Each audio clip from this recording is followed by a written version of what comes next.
आता isakal.com आहे देशातील नंबर 1 ची मराठी न्यूज वेबसाईट। प्रत्येक अपडेटसाठी isakal.com ला नक्की भेट द्या।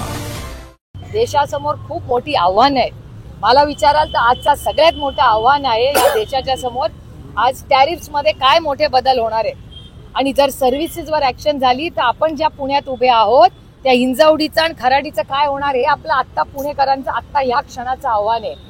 या राज्यामध्ये तलाठ्याला मारलं जातं, हा मोठं आव्हान नाही या देशाच्या राज्यासमोर।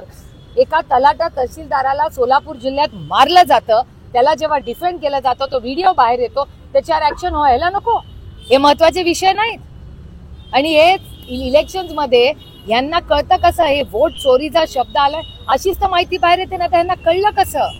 त्यामुळे मला विचाराल तर आज महाराष्ट्र आणि देशासमोर माझं म्हणणं आहे यांनी कोणी क्रॉस वोटिंग केलं ह्याची नावं द्यावी, त्याचा प्रूफ द्यावं, नाहीतर या इलेक्शनची इन्क्वायरी झाली पाहिजे, हा माझा पहिला मुद्दा। दुसरा की भारत सरकारने त्यांचा स्टँड सांगावा की सर्व्हिसेसवर काय स्टँड आहे टॅरिफवर आणि अमेरिकेशी काय बोलणं चाललंय।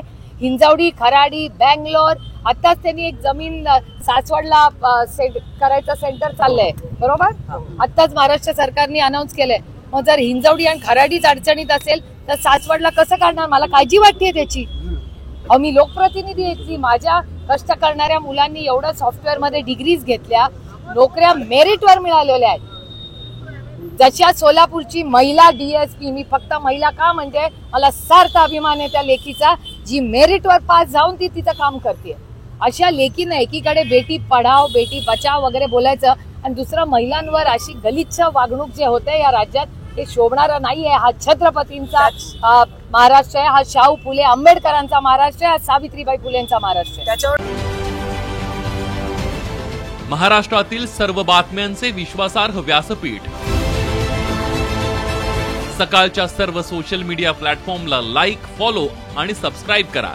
तसंच सर्व नोटिफिकेशनसाठी बेल आयकॉन प्रेस करायला विसरू नका।